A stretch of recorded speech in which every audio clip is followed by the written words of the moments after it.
The day is the 19th day of April 2022. Good morning. This is KBC and this is KBC News Check. Glad you could make the time. A program that is actually aimed or geared to ensure that you know what is happening where you are, be it matters politics, be it matters education, and it matters humanities. All of them, we do dissect them here and put them into perspective. Today is no exception, and today we are actually honored to be discussing one of the things that if you're a young person living in Kenya or Sub-Saharan Africa, you need to keep a pen and paper close to you, because it's gonna come in handy, especially those in schools. We're talking about the Africa greening transformation, and talking about green transformation is talking about TVETs. And joining me now is the UNESCO Eastern Africa Regional Director, Hubert Gijzen. Professor, welcome. Karibu sana. Asante bwana, asante Troy. Unajua Kiswahili? Ninajua kidogo. Kwa sababu nilikaa Tanzania, lakini ilikuwa ya zamani. Welcome. You are the UNESCO Regional Director, and UNESCO has done a lot in terms of matters education. And a few minutes just before we got here, you told me that people know about UNESCO being United Nations education, scientific and cultural, but they fail to understand that there are a lot of things encompassed in UNESCO. Perhaps you can shed light on that before we begin our discussion. Yeah, indeed, UNESCO has quite a broad mandate, and many people will recognize the E of UNESCO, education, the S for science and science cooperation, and the C is usually read as culture, because many people know the UNESCO World Heritage sites, and Kenya has so many of them. The C, however, also stands for communication and information, and UNESCO holds the mandate on that on behalf of the UN system. That relates, for instance, just in 2 weeks' time, we will celebrate the World Press Freedom Day. Everyone knows that, and this is hosted and organized by UNESCO on behalf of the UN system. We work a lot with schools of journalism, the basic freedoms, the freedom of access to information, the freedom of speech. So that is all incorporated in the C of UNESCO as well. And we're going to be touching about, we've had something very nice about media freedoms, and the press day is just around the corner. You will talk about that a little bit later. But why skills development is so important, and when you talk about TVETs, and in Kenya, actually the uptake is quite encouraging, if you ask me, for the last couple of years. And what does UNESCO do to ensure that they support TVET education in the country? Yeah, first a bit about UNESCO and TVET. So the E of UNESCO is education, and that corresponds, of course, to the SDGs. Many people will recognize SDG 4 as the one goal of the whole agenda. That is focused on improving the quality and access to lifelong learning. So it is a very comprehensive goal, and I would also like to emphasize that education is a very strategic goal, because it will define whether all the other goals will move ahead or not. So without proper and high quality education, it will be very difficult to achieve the SDGs, the other SDGs. So it is a strategic goal, it is a catalytic goal. We should also recognize that under that goal and under UNESCO's mandate, we look at education in a comprehensive manner. It is the whole spectrum of education, from preschool, early childhood, to basic education, primary and secondary. Then also the work for jobs, the technical and vocational education and training, or TVET as we call it. And then of course the tertiary and higher education segment. And then the lifelong learning. So many people who had not benefited from many school years when they were young, that they can still engage in further training. So that is absolutely important. UNESCO in the TVET sector supports member states and governments in developing their policies and strategies. We also implement programs, for instance, here in Kenya, with the support of the Republic of Korea, so South Korea. We have a very important and large-scale regional program. It's called BEAR, that's the acronym, but BEAR stands for Better Education for Africa's Rise. And that's focusing on the TVET sector. And here in Kenya, we work with TVET colleges and support the strengthening of curriculum, the infrastructure. And also lately, because of the COVID lockdowns, we have supported the digitization in education so that we ensure that learning never stops, also during lockdown of COVID. Yeah, talking about TVET, why is it there is a gap in TVET, and why are so many young people in sub-Saharan Africa are not quite embracing TVET? And looking at what TVET is able to do, they can be able to be self-sustained within a very short time. Yeah, I think in the, especially here in Africa, I would say TVET has an image problem. It is often seen by the parents of the learners in the first place as the default option, or you're not good enough to go to university, so this is the default option. And I think that view is wrong. It is very important that in any country that you have a minimum and suitable capacity in the technical skills and in the skills in so many sectors that are absolutely a precondition for the economic and sustainable development of that country. I give you an example in my own country, the Netherlands. If you are a good plumber, your income per month will be higher than that of a university professor. Really? Absolutely. The skills are paid. If I bring my car to the workshop, you wouldn't believe the bill I get in Europe just for 1 hour, a mechanic looking at it. And these skills are appreciated in that society. They are rewarded with an appropriate salary. We should also look at the opportunity to link what I would call the formal TVET to the community TVET. Not in the communities. Think about a rural situation off-grid. In a rural community, maybe the community members cannot even afford to take 1-2 years to go through a formal TVET training. But they would benefit from having hands-on skills, so they can do minimal repairs. In these communities, we will also see more and more new technologies coming into these communities. But who's going to repair and install and introduce? So linking the formal TVET and the colleges and the polytechnics to community learning centers in these communities where community members can take up courses hands-on, maybe 4 weeks part-time, 6 weeks here and there, and they develop the skills to, and you need to accompany that with entrepreneurship skills, so that then these community members can develop their own initiative. And this will be very powerful in changing their livelihoods. So I think that is another element in showcasing that TVET, even if it is not at the formal level, can be very powerful for your income situation. And looking at what do you need to do to change that mindset, because a lot of young people are not diverging into TVET, they just want to insist on the white-collar jobs. Yeah, well, I think I'm happy to see that the government here of Kenya has taken a new initiative to brand TVET better, to give better information of what opportunities are out there if you engage in TVET. Also, the competency-based curriculum approach is very positive in that sense. So I see the government is making big steps to address that issue of the image problem. I always say at the end, the proof of the pudding is in the eating, as we know.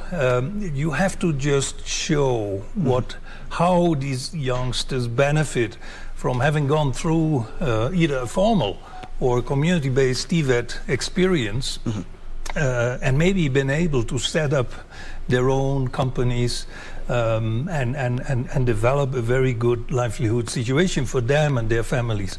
And let's hear these stories from these young people themselves. There are so many out there. And I would also like to point that these very vibrant and new sectors coming up that require TVET. And that's what we call now green TVET.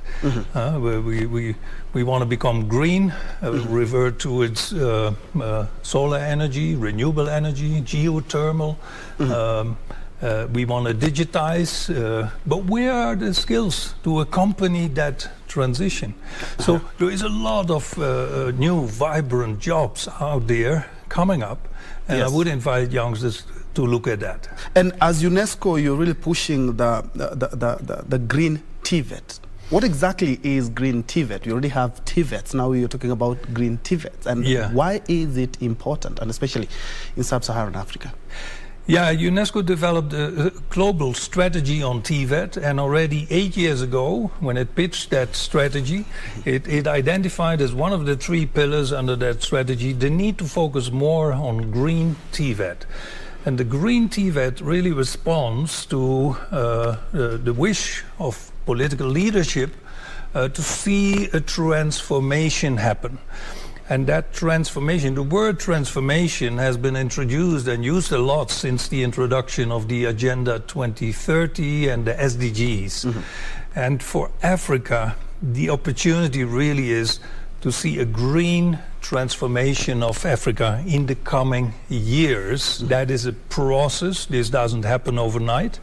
This may take 2 decades, 3 decades, but in that trajectory, you need to accompany the new technologies that come in, and I mentioned renewable energies of all forms, not only solar.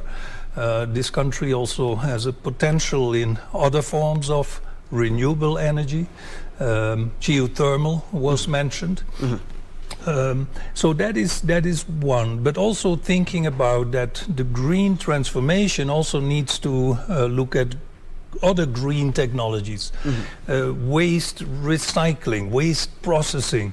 There is wastewater treatment so that water can be reused. We talk a lot about droughts and water challenges we have in this country and in the region. But look at the way we deal with water. We use it once and then throw it away dirty in the same resource that we use it from. So you need environmental technologies to be able to upgrade that polluted water back to a quality where it can be reused, be it in agriculture for irrigation or in processing in industries. That means environmental technologies. But I ask the question again, where are the skills to accompany that green transformation of Africa, that green transformation of Kenya? That is out there in the very near future, but we should be very careful in accompanying that with the right capacities for these green skills. This will require for Africa billions and billions of dollars of investment to make that transition, but much of that investment may actually be lost if you don't at the same time build these technical capacities to accompany this transition. And Prof, looking at sub-Saharan Africa, we are now embracing geothermal, wind power, and some countries like South Africa have started matters nuclear. But here in sub-Saharan Africa, looking at the power uptake, not only in TVET institution or even schools, the power uptake is quite low. That is quite a hindrance, if you ask me, for the greening of TVETs. True. Well, there's always 2 sides on a coin. On the one hand, I would say indeed Africa lags significantly behind when it comes to infrastructure in these areas. And I would not only point at renewable energy or energy sector. If you look at how many communities are off-grid, for UNESCO, the education mandate, we look at schools. And if you know that for sub-Saharan Africa, more than 50% of the schools are not on the grid. And no energy also means when you want to use digitization for education, ICT in education, you can't, because you need energy. And that's the other part where 2 years ago, when COVID hit the world turned digital. And in education, that meant distance education via ICTs. And I'm not saying it was easy. UNESCO launched a global coalition to bring some 200 partners on board to ensure, and these were partners in the telecom and the ICT world, the IBMs, the Microsofts, etc., who are way of this world, to team up, join forces to support the education systems globally in ensuring that education never stops. And I think we learned a very hard lesson. But the two sides of the coin also mean this, that we also realize that bringing ICT in education can also be very powerful in significantly raising the quality of education. So you can access the best curriculum in the world, and it can help to increase access. So it is a quantity leap argument. Many more learners can join, also in tertiary and higher education and universities. And it is a quality leap argument, that is, you can access the best curriculum.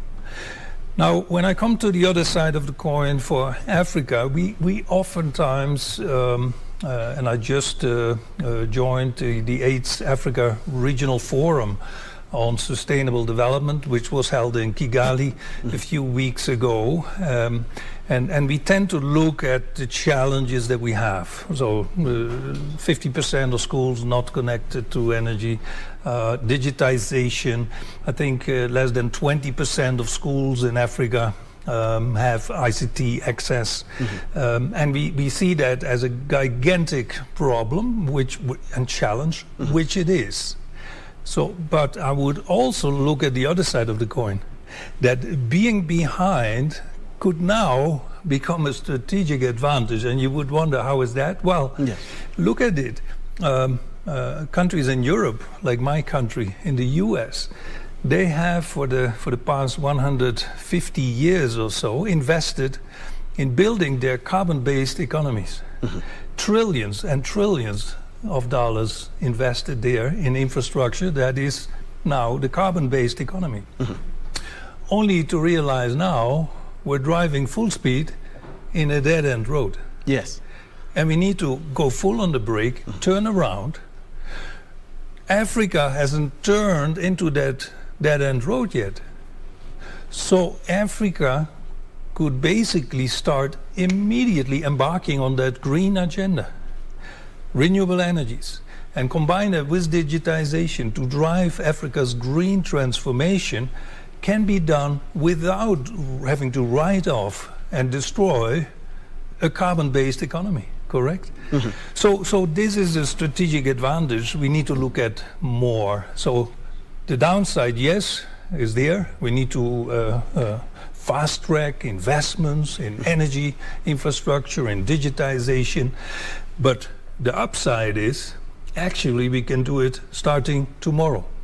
And the developed country, well, you see how difficult these negotiations and discussions are in the climate conferences to reduce emissions, because these countries realize we cannot simply write off all these investments, and we cannot immediately turn that car around and go back on the main road.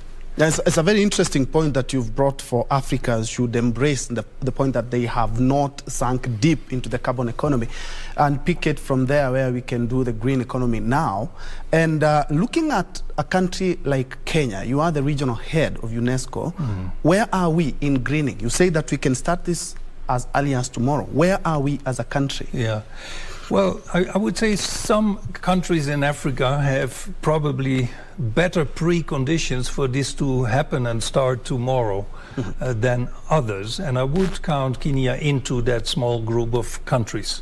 You have already quite a good setup in the ICT sector, in digitization, with startups and new companies, where mostly young entrepreneurs engage.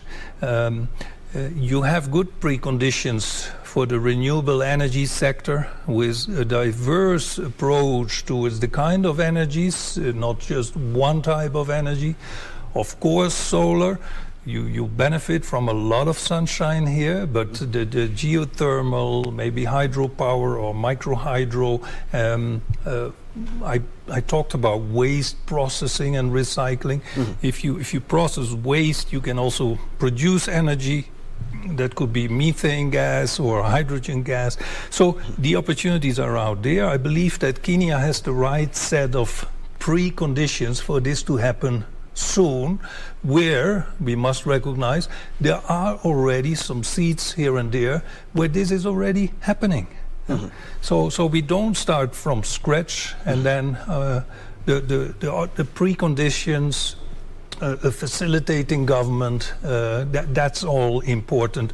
The link to private sector and investments, that will be important in the next steps.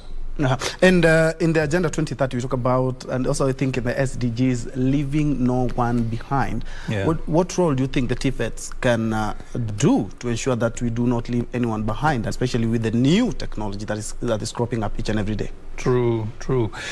Well, leaving no one behind shouldn't be an empty slogan. I must admit I hear it too often without it being followed in the next sentence and that is what we're going to do. If I take the example of the communities in Africa and also in Kenya that live in rural off-grid situations, I would say they are part of the most left behind. Because basically their opportunities are limited. If you don't have energy access, what can you do to change your livelihood situation? They are caught in a catch-22. And the interesting thing is that I talked earlier about linking formal TVET to community TVET.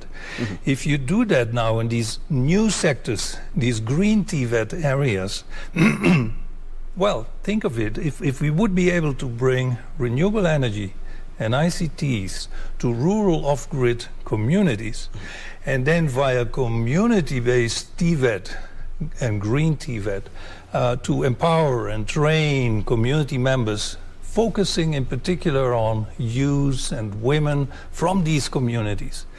And with entrepreneurship training, get them ready to take up all these opportunities, first in these sectors themselves, the energy, the ICT, the digitization sector, the installation of these panels, the servicing of batteries, the introduction of Wi-Fi at the school and at the businesses in these communities. Who's going to do that? Let the community members pick up these opportunities and set up their own little businesses. But then that's only the trigger for what now next is possible. Once there is ICT and energy access in such a community, the whole situation changes. The local farmer can now run a pump and irrigate and have higher crop yields and more predictable income. You see a company come introducing electrical bikes. Yes. The same farmer has now a market access that expands tenfold.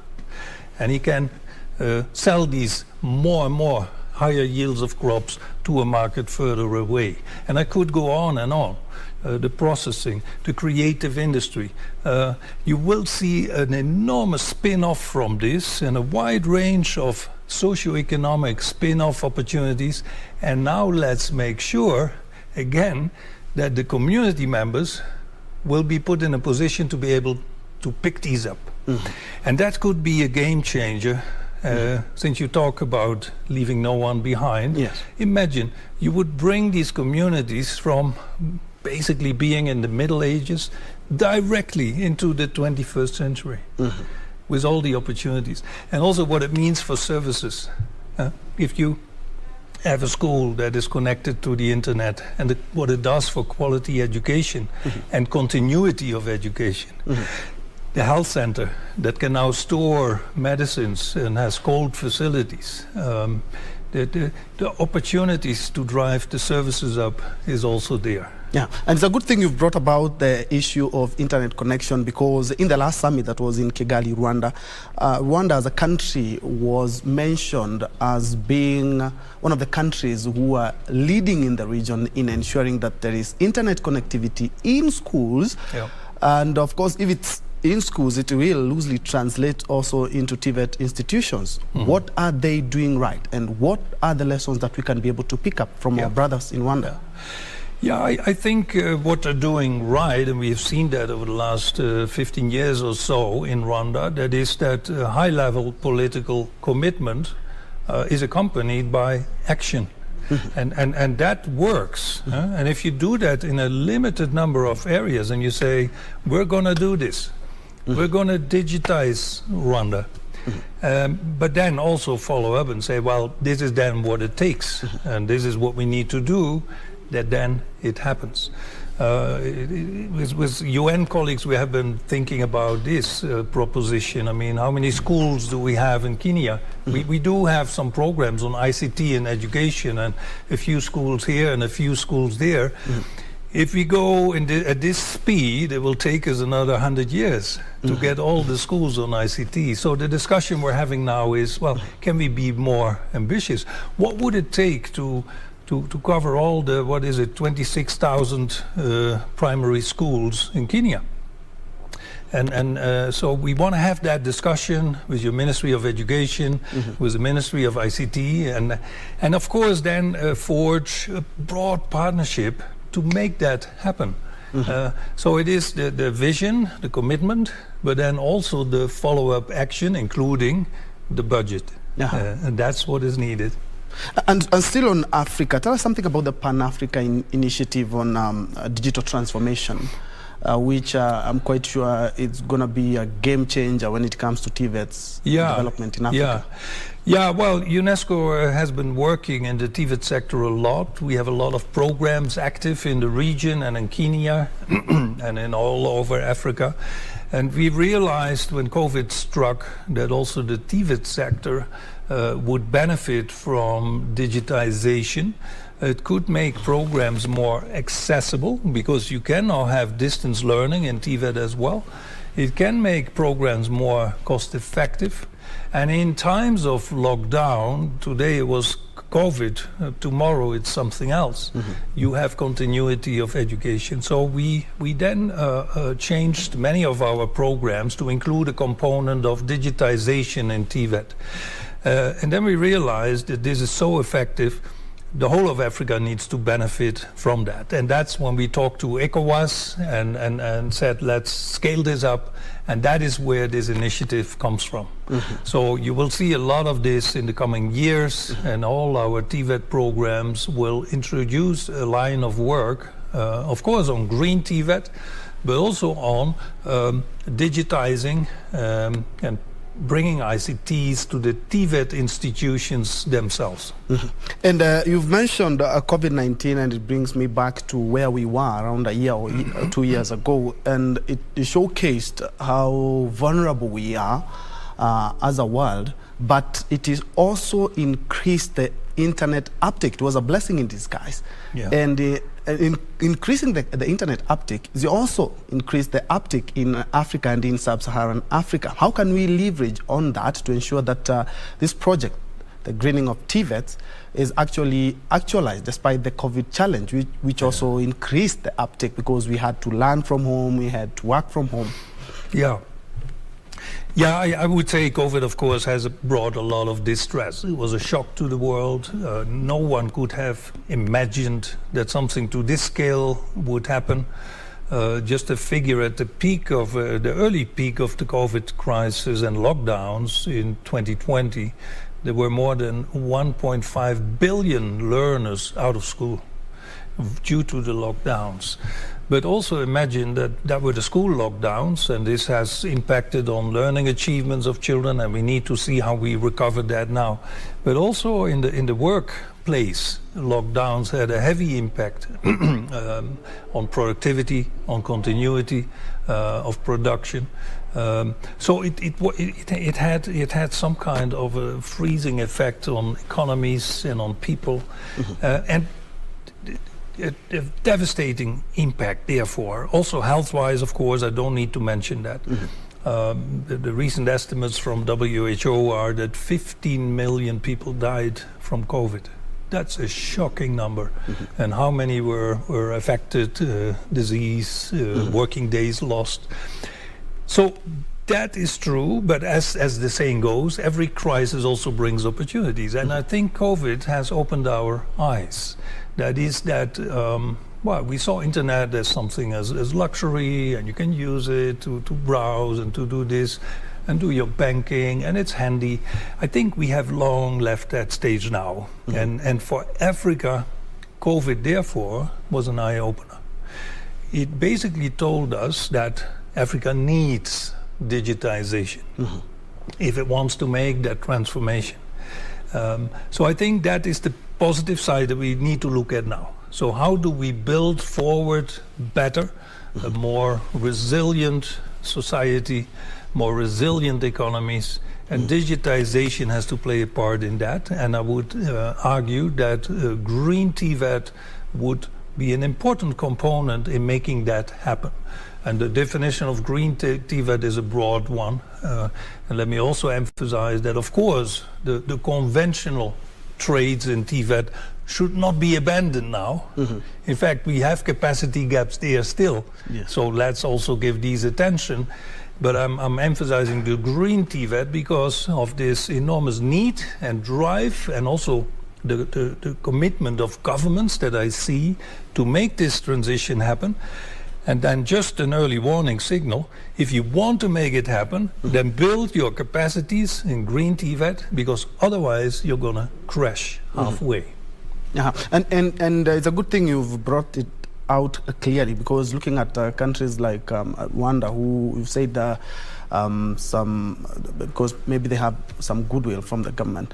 How do we link this to government policies and priorities? Because we are seeing some countries doing very well. Yeah. Some countries haven't even started. Yeah, well, I would say the policy framework here is a very good one that supports this development.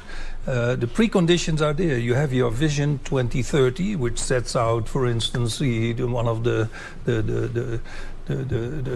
objectives is by 2030, Kenya will be an industrialized nation. Now, industrialized, my understanding is, in the new context of a green economy. And again, you need green TVET. The government also had supported the participation of teams from TVET colleges recently in the global skills, in the Africa Skills Competition in Namibia. Yes. And I think that is again also a step. And I mentioned earlier the government's initiative on rebranding TVET, making TVET more popular. And part of it is and I attended once a few years ago this Africa TVET skills competition. It's a very glossy show where then teams from different countries compete, either in bricklaying or in solving a car mechanic problem or in the hospitality industry, and they compete. And UNESCO supported this program, and we have our TVET program. So in the colleges, we prepared the teams. We also supported their participation in Namibia. And we were so happy to see that while Kenya participated the first time, yes, they came out with medals. They came out with a number of medals in different categories, and that was really amazing. So I would say the government is pushing the right buttons. They are also looking at how to link to private sector. We see too often that education it unfortunately then ends up in unemployment. We need to bridge that gap and that mismatch. So we need to look at relevance of the education programs and make that connection with the workplace much earlier, already in the later stages of education. And again, the government has policies in place to facilitate that.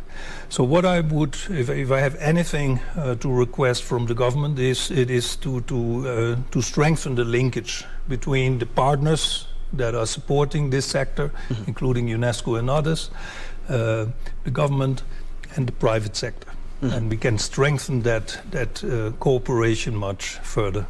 And the World Skills Competition is something that off the cuff we had discussed, and Kenya, being the first time, scooped some medals. Does that instill some confidence when it comes to what TVETs are doing in the country and where we are headed to as a country? Well, it's a good indication that when youngsters engage in TVET, they're doing a good job, they get a good training, they can compete. And exposure as well. Yeah, they can compete with their peers in the region. So we're now going to follow up on that and train the teams further, because in October this year, we have the global chapter of the event. So that's the Olympics, basically, the global World Skills Competition. And we would like, again, to see the Kenya teams come back with medals. But you're perfectly right. Of course, why was this set up? It was set up to give more visibility to the importance of these different trades in TVET. And to pour it in this glossy format, you can imagine, with a very glossy show and prize winners, the Oscars for the TVET. The popularity of TVET immediately goes up, and we have seen that in countries where we do this. And we hope, therefore, that we get more attraction to TVET training, that more young people realize that this can change my future, because I learned something very concrete. I learned, for instance, how to install solar panels. And that can, I mean, before we have introduced renewable energy all over Africa, that will take some time. And when all these solar panels are there, they need servicing and mechanics to support and upkeep them. No opportunities for the youth. New opportunities. There's a wealth of work and a wealth of income generating activities out there. And away from the World Skills Competition, of course, we hope that Kenyans will showcase their skills again to the rest of the world. There's also the Bear 2 project that you have in Kenya. Kindly touch on it. Yeah, the Bear program is one of our flagship programs in TVET. We have a number of other programs and projects, and we're starting up new ones. I just came back from South Sudan, where we also started an important cooperation with Sweden. Again, that was a $12 million initiative. The Bear is a program with $10 million per phase of 4 years. Is active now in this region, supported by the Republic of Korea. And it works with TVET colleges in 5 countries, strengthening the curricula, the programs, the policies, the infrastructure, as I mentioned, because when COVID came, we immediately shifted some of the budget towards digital infrastructure and modernized these TVET colleges.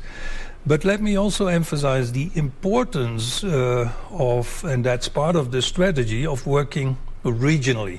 We do have country-based projects and programs, but as a regional office, I stimulate mostly the collaboration regionally.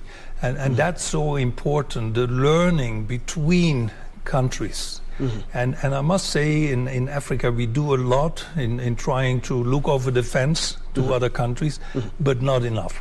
So I would like to introduce that concept and approach in all our programs because it is so powerful. First of all, it makes your program more cost effective, because a lot of the products, if you will, in these projects, they could be shared, be it curriculum, be it policies, capacity building can be shared, but also you can exchange best practices, what works, what doesn't work, innovation, and just together you move quicker. So I think that is an important dimension in the program, and this has been a collaboration with the Republic of Korea for many years already, and we look forward to the continuation of that. Yeah. And in your program, I've noticed that you have a bias when it comes to women. Kindly shed light on that. Yeah, well, fortunately, I see more and more programs to become gender, as we call it, gender transformative. You talked earlier about leaving no one behind. Well, let's go back to a rural off-grid community. And these are the communities that I would say are most left behind. But in these communities, you have the women who are particularly left behind, caught in a catch-22. How do they get out of it? How do they develop livelihoods? So TVET could again be the answer, but when I then look at the TVET traits, you find women in particular subsectors, such as secretarial, nursing, hospitality industry. And overall, and because that's where the big numbers are, and then the overall picture looks still not too bad. In Kenya, 43% of the TVET learners are women. So you would say, that's fine.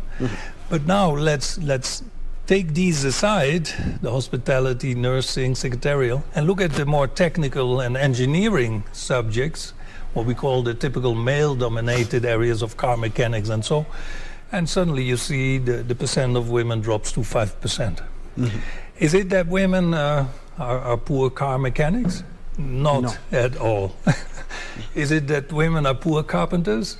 No. Forget it. They can do this equally well. So it is some kind of a hesitance to move into these subsectors.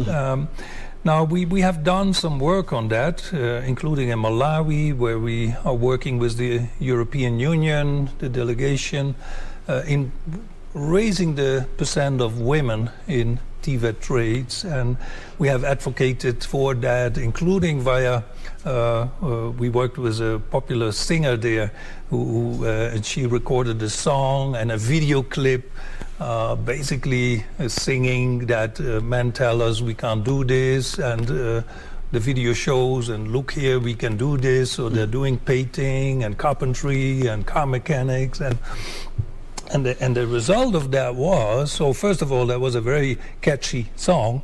It hit the charts in Malawi, #1 for 3 months in a row. The lady became super popular, but also TVET became more popular for girls and women. And we saw an increase in the percentage of women registrations in TVET. So we need to work on that as well. And I would say I explained this rule of grid approach. That's a program we're starting now. The pilot country is Zimbabwe. So where in rural areas we work with private sector, telecom, energy companies, banks, to bring these infrastructures, energy, ICTs, and via community learning centers, we're especially taking up women and youth from these communities in hands-on community TVET. So that will enhance the possibilities for women and girls in developing their own businesses and in picking up on these opportunities. And it's a good thing you've brought that out, because looking at Africa and Kenya in particular, women kind of tend to go towards the hospitality courses.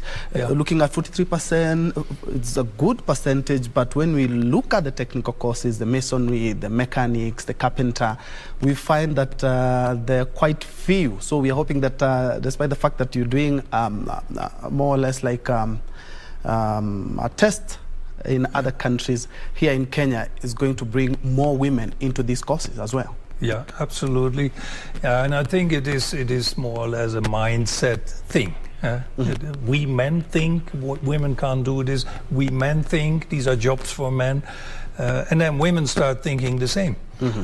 So if a girl in the household says, "Mom, I'm gonna be a car mechanic," the mother will look at her. But Yes. let's look at it. I mean, the world is changing, and these areas are getting more and more interesting for ladies. We have, of course, as UNESCO, programs that stimulate. It starts already in the education system at the lowest levels, at primary education and secondary. Think about the way we bring science topics to the classroom.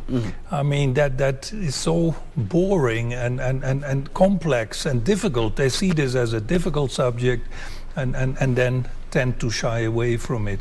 So we have programs on STEM education to make science and engineering topics more popular, and that hopefully pays off later on. Yes.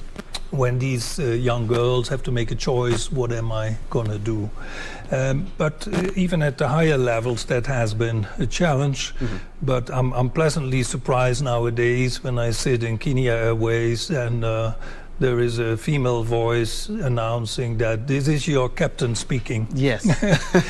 So that's true. That's it's makes happening. somebody feel something. Of course, the good professor here is putting it very well. Is the Professor Hubert, who is the UNESCO Regional Director for Eastern Africa. And, we are almost winding up with a good professor here. In case you just joined us, we are talking about greening, and especially when you talk about greening of TVET or TVET institutions in the country. A lot has been done by UNESCO, as he has alluded to, and we are trying to dissect that and putting that into perspective to ensure that we get the correct and the right message out there to our young people.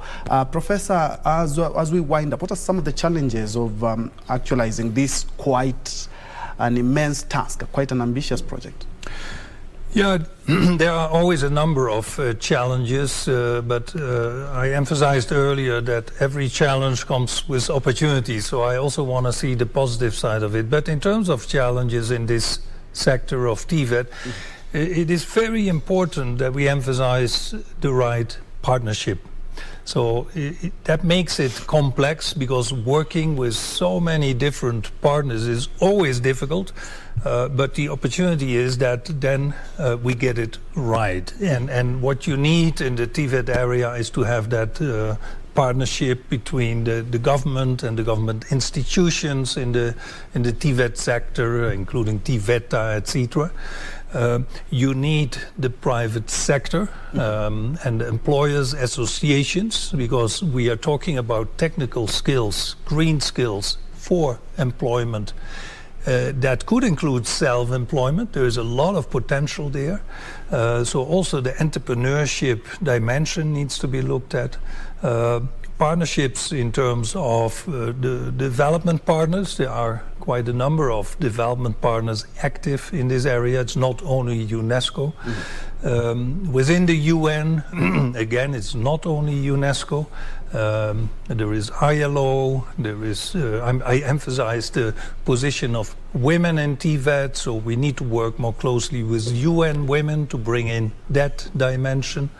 So it is about forging that partnership. And I would emphasize here also the engagement of the ultimate stakeholders. So that is the audiences, young people, women, that we want to bring in more into these TVET trainings. Another challenge is funding, always. If you want to drive something new, this is green TVET. It's always hard to find the right funding.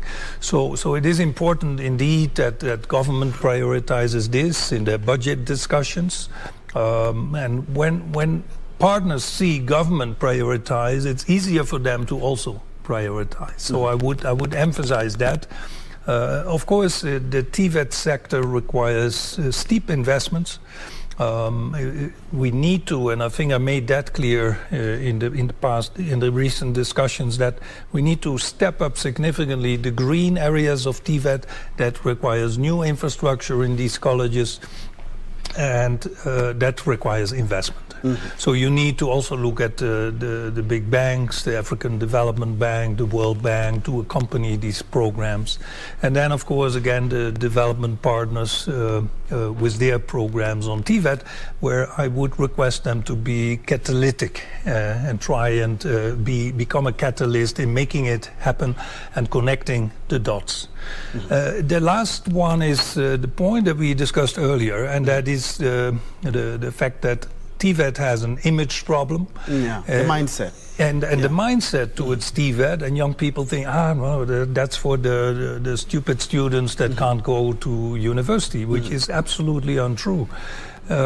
So we need to work on that, and we do that via these skills competitions. We also do that, and you're doing that here in this talk show, by sharing information about the exciting dimensions of TVET, talking about green TVET, in these new technologies of digitization, of energy, renewable energy, and the spin-off technologies that come from there.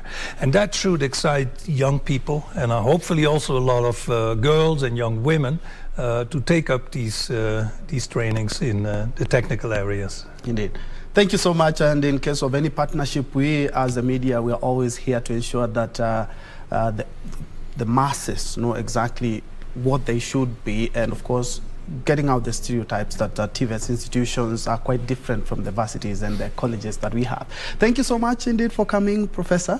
Thank you. It was a pleasure to join you, and let's look forward also the media to help change the image. Yes. The image of TVET, and TVET being exciting and green, ensuring a green future for the people of Guinea. It's a very good project, I should say. As Thanks. a journalist, a good project. Thank you so much for watching that first hour. We're coming back. I have been hosting Professor Hubert, who is the UNESCO Regional Director for Eastern Africa, talking about TVETs and the greening project that they have started. Of course, they have a lot that they are doing to ensure that the quality of TVETs is upheld in the region. We are coming back in the second hour, where we are looking at how to protect the vulnerable, and especially now we have so many challenges. We had a battered economy, then we went to COVID-19, then the war in Russia escalated everything. How do we protect the vulnerable, the orphans, all of them? How do we help or lend a hand? Of course, there are a lot of projects that are currently underway to actualize that, but we'll be hosting a philanthropist who has been on the forefront to ensure that these people are not only protected, but they live well just like any other person in this country. We'll be right back.